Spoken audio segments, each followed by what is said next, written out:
Hello my dear friends. तो आज हम बात करेंगे क्लास 8 हिस्ट्री का चैप्टर नंबर 9 जिसका नेम है the making of national movement 1870 to 1947। तो इसके अंदर आज हम बात करने वाले हैं क्विट इंडिया एंड लेटर।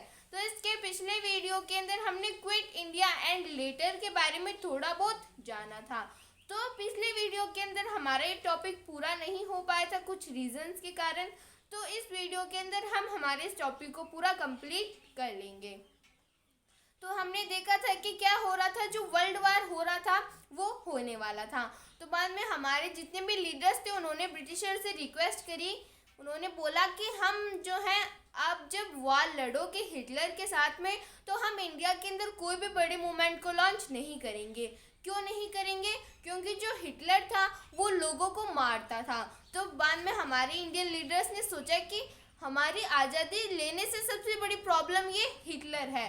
तो बाद में इंडियन लीडर्स ने ब्रिटेन वालों को बोला कि आप तो बस अच्छी तरीके से वार लड़ो, इंडिया की टेंशन मत करो, हम इंडिया के अंदर कोई भी बड़े मूवमेंट को लॉन्च नहीं करेंगे। और आप क्या करना, आप जब वार ख़त्म हो जाए तो इंडिया को इंडिपेंडेंस दे देना। तो उन्होंने ये शर्त रखी, लेकिन ब्रिटिशर्स इतनी आसानी से मानने वाले नहीं थे। तो उन्होंने क्या किया, ये जो हमारे इंडियंस ने बोला था कि हम इंडिया के अंदर कोई भी मूवमेंट लॉन्च नहीं करेंगे और वर्ल्ड वार सेकेंड के बाद में आप इंडिया को इंडिपेंडेंस दे देना।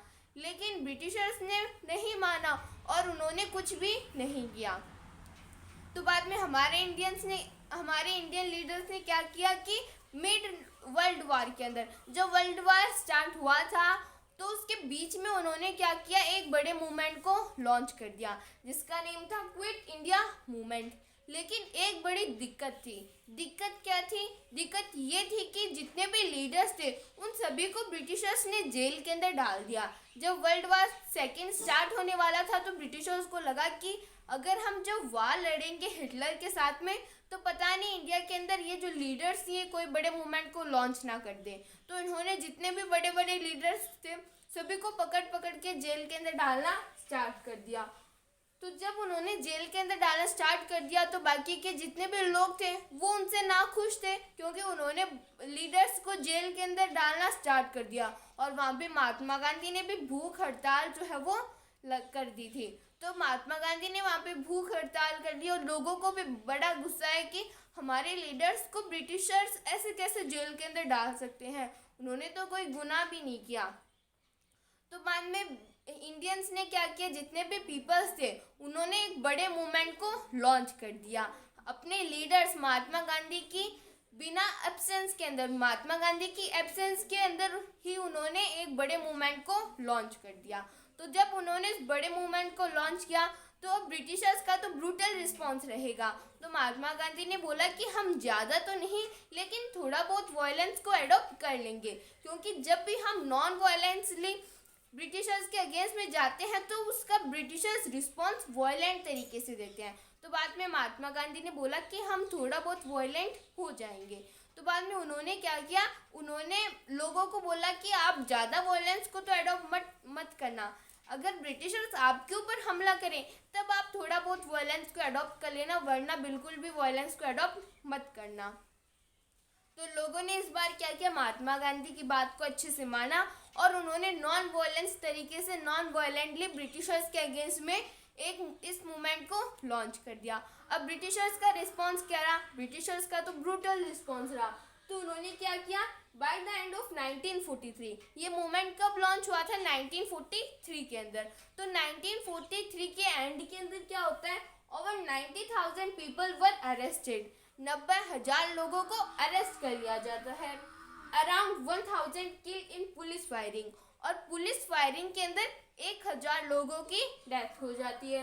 इन many areas order were given to machine gun crowds from airplanes, और बहुत सारे एरियाज के अंदर क्या होता है कि जो एरोप्लेन होती है उससे लोगों के ऊपर जो भीड़ होती है उसके ऊपर गोलियां बरसाना स्टार्ट हो गई, क्योंकि ब्रिटिशर्स को लगा कि ये इतनी इंडिया के अंदर इतनी ज़्यादा पॉपुलेशन थी।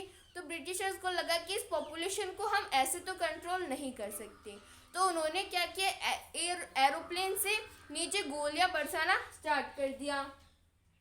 The rebellion, however, ultimately brought the Raj to its knee. और लोगों ने इतना बढ़ चढ़ के पार्टिसिपेट किया, वुमेन्स ने भी किया था। तो जैसे हमने हमारे पिछले वीडियो के अंदर देखा था, हमने जो वुमेन्स वाला टॉपिक था उसके अंदर पढ़ा था कि वुमेन्स ने भी बढ़ चढ़ के पार्टिसिपेट किया था। तो वुमेन्स ने, हर कास्ट के पीपल्स ने, हर रिलीजन के, तो सभी ने बढ़ चढ़ के पार्टिसिपेट किया। और बाद में ब्रिटिशर्स को तो लगा कि अब इंडिया गया अपने हाथों से। तो the rebellion however ultimately brought the Raj to its knee. जो ब्रिटिश राज था वो घुटनों के अंदर आ गया था, क्योंकि ब्रिटिशर्स लोगों ने इस बार इतने अच्छे तरीके से ब्रिटिशर्स के अगेंस्ट में इस मूवमेंट को लॉन्च किया कि ब्रिटिशर्स को पता चल गया अब इंडिया को अपने हाथों से बचाना बिल्कुल भी, अब हम इंडिया को बचा भी नहीं सकते, मतलब अब इंडिया तो हमारे हाथों से गया। और उधर से जो यूएसए था वो भी ब्रिटिशर्स का सपोर्ट करा था। तो जैसे ये यूएसए है और ये ब्रिटेन है, तो ये जो यूएसए है ये ब्रिटेन का सपोर्ट करा था किसके अंदर, वर्ल्ड वार के अंदर। तो वर्ल्ड वार के अंदर ब्रिटेन का सपोर्ट यूएसए भी कर रहा था। तो बाद में हमारे इंडियन लीडर्स ने यूएसए को भी बोला कि आप बताओ इन ब्रिटिशर्स को, इनको बोलो कि हमें इंडिपेंडेंस दे दे। तो बाद में यूएसए ने भी बोल दिया कि हाँ, आपको अब इंडियंस को इंडिपेंडेंस देनी ही होगी। तो बाद में उधर से यूएसए वालों ने क्या किया, ब्रिटेन के ऊपर एक फोर्स लगाया। और इधर से ब्रिटिशर्स को इंडिया के अंदर से भी पता चल रहा था कि अब तो इंडिया गया अपने हाथों से। तो बाद में यूएसए वालों ने जब फोर्स लगाया तो ब्रिटेन वालों के ऊपर, क्यों ब्रिटेन वालों ने यूएसए की बात कैसे मान ली, क्योंकि जो यूएसए था वो ब्रिटेन का सपोर्ट कर रहा था वर्ल्ड वार सेकेंड के अंदर। तो इसी कारण से बाद में ब्रिटेन को लगा कि नहीं, अब तो हमें इंडिया को इंडिपेंडेंस देनी ही होगी। तो हमारे वाला जो टॉपिक है क्विक इंडिया एंड लेटर, ये कंप्लीट होता है। अब हम बात करने वाले हैं the Bose and Indian national army के बारे में। तो अब हम बात कर लेते हैं Bose and the Indian national army. मतलब जो सुभाष चंद्र बोस थे उन्होंने एक आर्मी को इस्टेब्लिश किया था जिसका नेम है इंडियन नेशनल आर्मी। अब सुभाष चंद्र बोस ने जो नारा दिया था, तुम मुझे खून दो मैं तुम्हें आज़ादी दूंगा, तो महात्मा जो सुभाष चंद्र बोस थे वो इससे क्या समझाना चाहते थे, वो बोलते थे कि तुम मेरे लिए लड़ो और मैं तुम्हें आज़ादी दिलवाऊंगा। अब तुम मेरे लिए लड़ो, मतलब इससे तो हमें ये पता चलता है कि जो सुभाष चंद्र बोस थे वो थोड़े वायलेंस से ज़्यादा इन्फ्लुएंस होते थे। हाँ, जो सुभाष चंद्र बोस थे वो थोड़े वायलेंस को अडॉप्ट करते थे। लेकिन अब आपको लगेगा कि महात्मा गांधी और सुभाष चंद्र बोस दोनों के ओपिनियंस अलग अलग हैं, तो दोनों के ओपिनियंस तो अलग अलग थे। महात्मा गांधी अहिंसा को अडॉप्ट करते थे, जबकि जो सुभाष चंद्र बोस थे वो थोड़े वायलेंस को इन्फ्लुएंस करते थे। तो दोनों के बीच में डिफरेंस ऑफ ओपिनियन था, लेकिन जो सुभाष चंद्र बोस थे वो महात्मा गांधी की रिस्पेक्ट करते थे। तो सुभाष चंद्र बोस जो थे वो महात्मा गांधी की बहुत ही ज़्यादा रिस्पेक्ट करते थे। अब तो जो आगे क्या है, Bose was a radical nationalist. जो सुभाष चंद्र बोस थे वो रेडिकल नेशनलिस्ट थे, मतलब वो थोड़े वायलेंस मतलब वो थोड़े लोगों को मारने पीटने में इससे थोड़ा विश्वास रखते थे। वो बोलते थे कि हमें आज़ादी चाहिए। तो उन्होंने पहले तक 1920 तक तो या फिर उससे पहले तक तो जो सुभाष चंद्र बोस थे उन्होंने देखा कि क्या हमें नॉन वायलेंस से आज़ादी मिल जाती है, तो उनको लगा कि नहीं यार, नॉन वायलेंस से तो हमें आज़ादी नहीं मिलेगी। तो बाद में जो सुभाष चंद्र बोस थे उनका ओपिनियन थोड़ा चेंज हो गया, उनको लगा कि हमें ऐसे तो आज़ादी नहीं मिलने वाली। तो बाद में उन्होंने जो नॉन वायलेंस था, वायलेंस को बाद में उन्होंने अडॉप्ट किया। तो जो बोस थे वो एक रेडिकल नेशनलिस्ट थे, वो वायलेंस के ऊपर ज़्यादा विश्वास रखते थे विथ सोशलिस्ट लर्निंग, और वो सोशलिस्ट लर्निंग के ऊपर भी थोड़ा विश्वास रखते थे। सोशलिस्ट लर्निंग का मतलब क्या, मतलब सभी लोगों को साथ लेकर चलना, तो वो इक्वालिटी के ऊपर, तो इक्वालिटी के ऊपर वो विश्वास रखते थे। और साथ ही साथ में वो रशियन स्टाइल ऑफ गवर्नेंस के ऊपर भी विश्वास रखते थे कि जो रशिया के अंदर रशियन स्टाइल ऑफ गवर्नेंस है वो बहुत ही अच्छी है। तो वो रेडिकल नेशनलिस्ट थे और सोशलिस्ट लर्निंग के ऊपर वो विश्वास रखते थे। फिर ही डिडंट शेयर गांधी जीज आइडिया ऑफ अहिंसा। जो गांधी जी थे उनका जो आइडिया था अहिंसा, वो जो गांधी जी का आइडिया था वो उसको साथ में बिल्कुल भी शेयर नहीं करते थे। उन्होंने बोला कि हमें आज़ादी मिल तो जाएगी नॉन वायलेंस से, लेकिन थोड़ी लेट मिलेगी। तो बाद में महात्मा गांधी के ओपिनियन से वो बाद में अलग हो गए, उन्होंने वायलेंस को अडॉप्ट कर लिया। Bose recognise Mahatma Gandhi as father of nation. तो उन्होंने, उनके ओपिनियन में तो डिफरेंस था, लेकिन सुभाष चंद्र बोस महात्मा गांधी की बहुत ही ज़्यादा रिस्पेक्ट करते थे। और महात्मा गांधी को हम फादर ऑफ नेशन बोलते हैं ना, वो father of nation Mahatma Gandhi को बोस ने ही रिकॉग्नाइज किया था। मतलब सुभाष चंद्र बोस ने ही महात्मा गांधी को फादर ऑफ नेशन ये रिकॉग्नाइज किया था इन जनवरी 1941। अब ये जो सुभाष चंद्र बोस है, इनसे जुड़ी हुई हम आपको कुछ और डिटेल बताते हैं। तो 1920 के अंदर क्या हुआ था कि ये जो सुभाष चंद्र बोस थे वो सिविल सर्वेंट थे। तो 1920 के अंदर ये सुभाष चंद्र बोस सिविल सर्वेंट थे और इन्हें 4th पोजीशन मिली थी। किसको? सुभाष चंद्र बोस को। ये सिविल सर्वेंट थे, इन्हें 4th पोजीशन मिली थी। और पहले सिविल सर्वेंट के एग्जाम कहाँ पे लगती थी? लंदन के अंदर। तो लंदन के अंदर जाके उन्होंने सिविल सर्वेंट की जो पोजीशन है या फिर जो एग्ज़ाम है उसे क्रैक किया और इन्हें बाद में 4th पोजीशन मिली। तो पहले क्या होता था कि जितने भी इंडियंस होते थे वो इस पोजीशन तक नहीं पहुंच पाते थे, लेकिन जो सुभाष चंद्र बोस थे उन्होंने मेहनत करके इस पोजीशन को हासिल किया था। तो ये सिविल सर्वेंट बने थे। पहले क्या होता था कि जो सुभाष चंद्र बोस थे ये ब्रिटिशर्स के टुवर्ड्स लॉयल थे, लेकिन बाद में जो जलियांवाला इंसिडेंट हुआ इससे सुभाष चंद्र बोस और बाकी के सारे लीडर्स थोड़े हर्ट हो गए। जैसे जो रविंद्रनाथ टैगोर थे उन्होंने भी अपना नाइटहुड का टाइटल लौटा दिया था, वैसे ही ये जो सुभाष चंद्र बोस थे इन्होंने ये जो सिविल सर्वेंट की नौकरी थी इसे फिर से ब्रिटिशर्स को दे दिया कि अब मैं आपके टुवर्ड्स लॉयल नहीं रह पाऊंगा। क्यों? क्योंकि मेरे लिए मेरे देश के प्रति थोड़ी नेशनलिज्म की फीलिंग डेवलप हो गई है और आपने हमारे लोगों के साथ में गलत किया है। तो बाद में इन्होंने क्या किया? ब्रिटिशर्स का सपोर्ट नहीं किया और इन्होंने सिविल सर्वेंट की जो पोजीशन थी उसे टाल दिया या फिर उसे हटा दिया। और जब वो लंदन से आए तो लंदन से आने के बाद वो सी.आर. दास से मिले और महात्मा गांधी जी से, इन सभी से मिले। और जो जवाहरलाल नेहरू थे और जो सुभाष चंद्र बोस थे इनके बीच की ट्यूनिंग बहुत ही अच्छी थी। तो ये सारे इवेंट्स हुए थे इन जनवरी 1941। जनवरी 1941 के अंदर क्या होता है? वो सीक्रेटली क्या करते हैं? मतलब जनवरी 1941 के अंदर वो चुपके से, अब ये जो सुभाष चंद्र बोस थे ये वेश बनाने में बहुत ही ज़्यादा माहिर थे, ये हर कोई वेश बना सकते थे। तो he secretly left his Kolkata home, went to Singapore via Germany and raised the Azad Hind Fauj and Indian national army. अब इस लाइन का मतलब समझना। ही सीक्रेटली लेफ्ट हिज कैलकत्ता होम। जो सुभाष चंद्र बोस थे उन्हें कैलकाटा के अंदर एक होम दिया जाता था और सुभाष चंद्र बोस जो है वो उसी होम के अंदर रहते थे। मतलब एक घर था जिसके अंदर सुभाष चंद्र बोस रहते थे और वहाँ पे ब्रिटिशर जो थे उनके ऊपर पहरा लगा के रखते थे और इन्हें ऐसे जेल की तरह सुभाष चंद्र बोस को महसूस होता था कि जैसे उन्हें किसी ने जेल के अंदर डाल दिया है। तो इन्हें जेल के अंदर नहीं, इन्हें कैलकाटा के अंदर एक होम के अंदर रखा जाता था। तो बाद में जो सुभाष चंद्र बोस थे उन्होंने चुपके से क्या किया?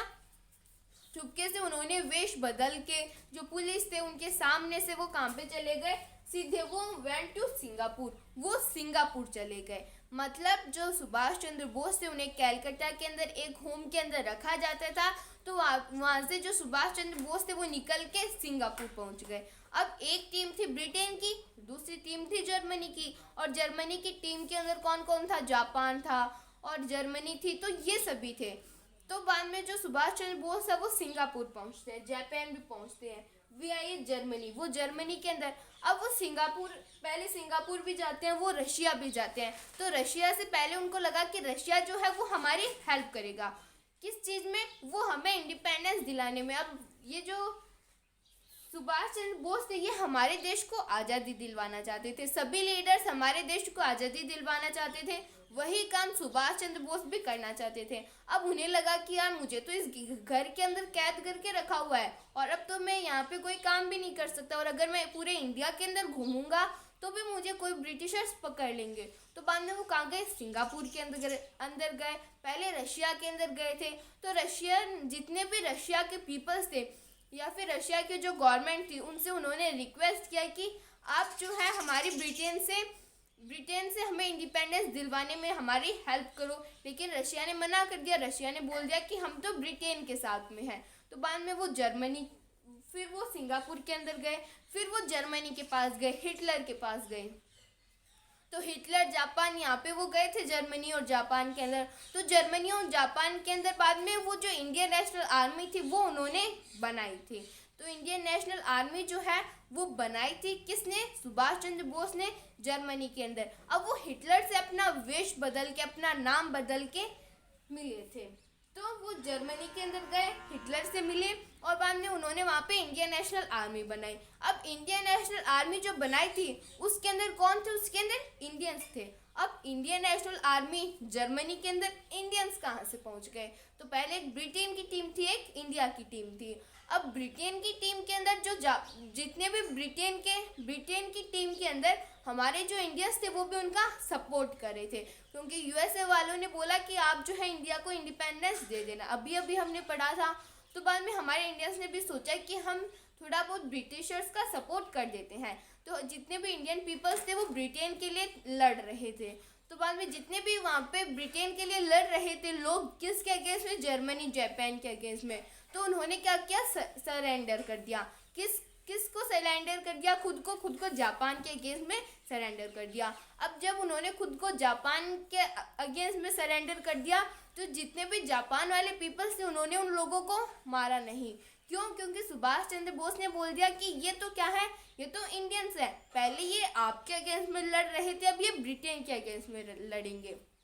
मतलब पहले क्या हो रहा था? इंडियंस जो है वो ब्रिटेन के लिए लड़ रहे थे। ब्रिटेन के लिए लड़ रहे थे मतलब वो जर्मनी, जापान उनके अगेंस्ट में लड़ रहे थे। तो बाद में इंडियंस जो थे उन्होंने खुद को सरेंडर कर दिया जापान के अगेंस्ट में। उन्होंने जापान वालों को खुद को सरेंडर कर दिया। लेकिन जापान वाले ने इंडियंस को नहीं मारा नहीं उन्होंने।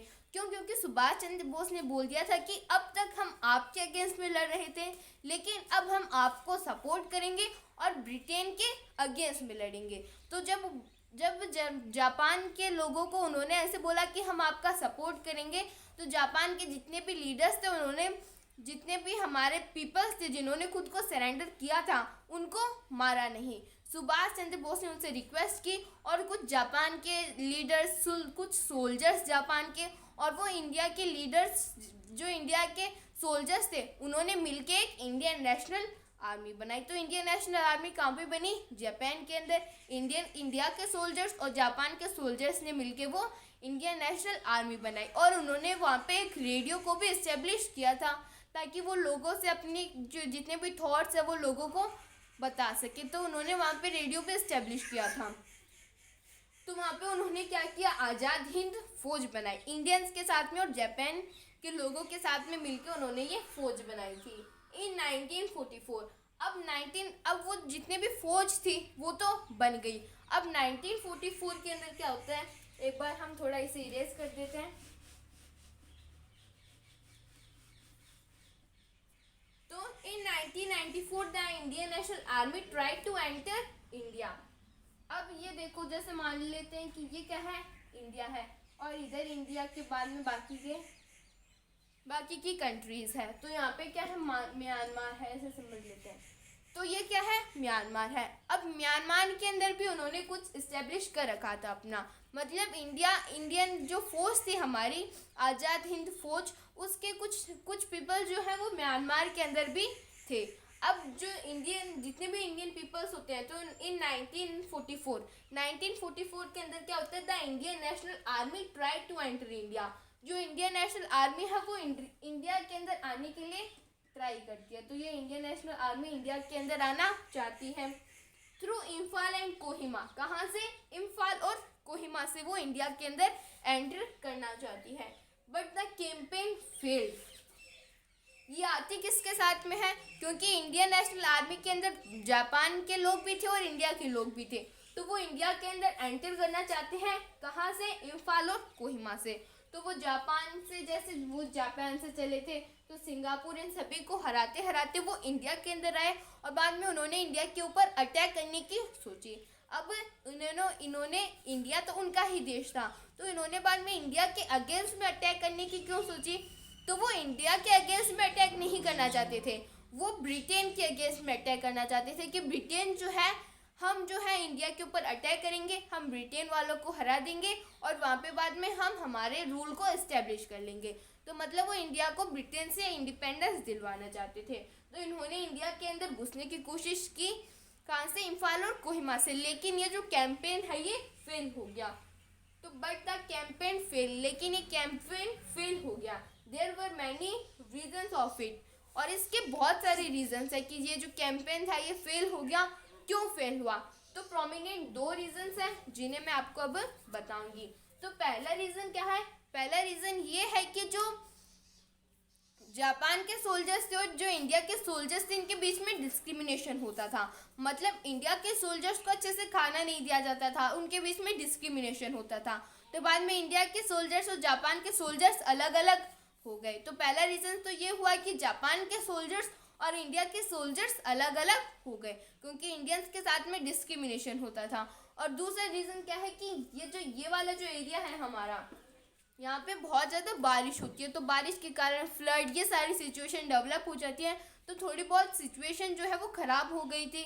हमारे जो इंडिया और जापान के लीडर्स थे, वो भी जापान के सोल्जर्स जो है उनके बीच में डिस्क्रिमिनेशन होता था, तो वो भी अलग अलग हो गए और यहाँ पे बारिश भी आती है। और एक रीज़न और है, तीसरा रीज़न क्या है कि जो यूएसए है वो जापान के ऊपर अटैक करने की सोच रहा था। तो यूएसए किसके सपोर्ट में था? वो ब्रिटेन के सपोर्ट में था। हमने अभी भी पढ़ा था। तो जो यूएसए था वो ब्रिटेन के सपोर्ट में था। अब यूएसए क्या कर रहा था? यूएसए जापान के ऊपर अटैक करना चाहता था और वो जापान को अपने कंट्रोल के अंदर लाना चाहता था। अब जापान के जितने भी सोल्जर्स थे, अब वो अपने देश को बचाने में बिजी हो गए। तो यहाँ पे जो इंडियन नेशनल आर्मी के अंदर जो जापान के सोल्जर्स आए थे, एक तो उनके बीच में डिस्क्रिमिनेशन हो गया तो वो चले गए, और दूसरे अपने देश को बचाना चाहते थे वो, क्योंकि यूएसए उनके ऊपर हमला कर रहा था। तो वो बाद में वो फिर से यूएसए के अंदर चले गए। तो अब इंडिया के जितने भी सोल्जर्स थे वो भी यहाँ पे कुछ ही सोल्जर्स थे, और यूएसए वहाँ पे जापान के ऊपर अटैक कर रहा था, तो जापान के सोल्जर्स भी चले गए। और हम जो सुभाष चंद्र बोस थे वो इंडिया के ऊपर अटैक करना चाहते थे, लेकिन इसका परिणाम उल्टा हो गया। जब वो यहाँ पे थे तो ब्रिटेन ने उनके ऊपर अटैक कर लिया। तो सुभाष चंद्र बोस और जितने भी लीडर्स थे उनके ऊपर ब्रिटेन के लोगों ने अटैक कर लिया। तो ब्रिटिशर्स ने उनके ऊपर अटैक कर लिया और बाद में उनको पकड़ के जेल के अंदर डाला, उनके ऊपर मुकदमा चला। अब सुभाष चंद्र बोस कहाँ गए? जितने भी हमारे सोल्जर्स थे उनके ऊपर तो मुकदमा चला, अब सुभाष चंद्र बोस कहाँ गए? तो बहुत सारी थ्योरीज ये बताती है कि जब सुभाष चंद्र बोस फिर से जा रहे थे तो उनकी जो एरोप्लेन है वो क्रैश हो जाती है, तो इसी कारण से उनकी डेथ हो जाती है। और भी बहुत सारे लीडर्स, बहुत सारे हिस्टोरियंस कुछ और बताते हैं। तो जो ज़्यादा लोगों का मानना जो है वो यही है कि एरोप्लेन जो है वो क्रैश हो जाती है सुभाष चंद्र बोस की। तो सुभाष चंद्र बोस बाद में वहाँ पे शहीद हो जाते हैं, और जो जितने भी सोल्जर्स बचते हैं इनके अगेंस्ट में मुकदमा चलता है, इनके अगेंस्ट में ट्रायल चलती है। तो इंडिया के जितने भी पीपल्स थे वो इसके अगेंस्ट में प्रोटेस्ट कर देते हैं। वो क्यों करते हैं? वो इसलिए करते हैं कि उन्हें लगा कि ये जो है ये हमारे इंडियंस ही हैं, ये हमारे देश को आज़ादी दिलाना चाहते हैं, तो हम इन्हें जो है इनके ऊपर मुकदमा नहीं चलने देंगे। अगर इनके ऊपर ये गुनहगार पाए गए तो इनको तो फांसी हो जाएगी। तो बाद में लोगों ने सोचा कि हम इस मुकदमे को नहीं चलने देंगे, और बाद में उन्होंने इसके अगेंस्ट में प्रोटेस्ट करना स्टार्ट कर दिया। तो हमारे जो टॉपिक है Bose and the Indian national army, ये कंप्लीट होता है। तो इसके अंदर हमने देखा कि बोस जो है वो जर्मनी जाते हैं, अपने जो सीक्रेट होम है कैलकाटा के अंदर उसको छोड़ के वो जर्मनी जाते हैं। तो जर्मनी के अंदर बाद में वो क्या करते हैं कि हिटलर से मिलते हैं, और जापान के सोल्जर्स के साथ में मिलके वो इंडियन नेशनल आर्मी बनाते हैं। वो आर्मी इंडिया के अंदर अटैक करने के बारे में सोचती है, लेकिन वो फेल हो जाती है। बहुत सारे रीजंस होते हैं, उल्टा कि ब्रिटेन उनके ऊपर अटैक कर देता है और बाद में उनके ऊपर मुकदमा वगैरह चलता है और सुभाष चंद्र बोस शहीद हो जाते हैं। तो हमारे वाला टॉपिक कंप्लीट होता है। इसके नेक्स्ट वीडियो के अंदर हम हमारे इस चैप्टर का लास्ट टॉपिक पढ़ने वाले हैं, जो कि है पार्टीशन के बारे में, कि इंडिया और पाकिस्तान के बीच में पार्टीशन कैसे हुआ, उसके क्या क्या रीजंस थे। If anybody have any type of doubt, any type of query, then please ask me in the comments. Thank you so much.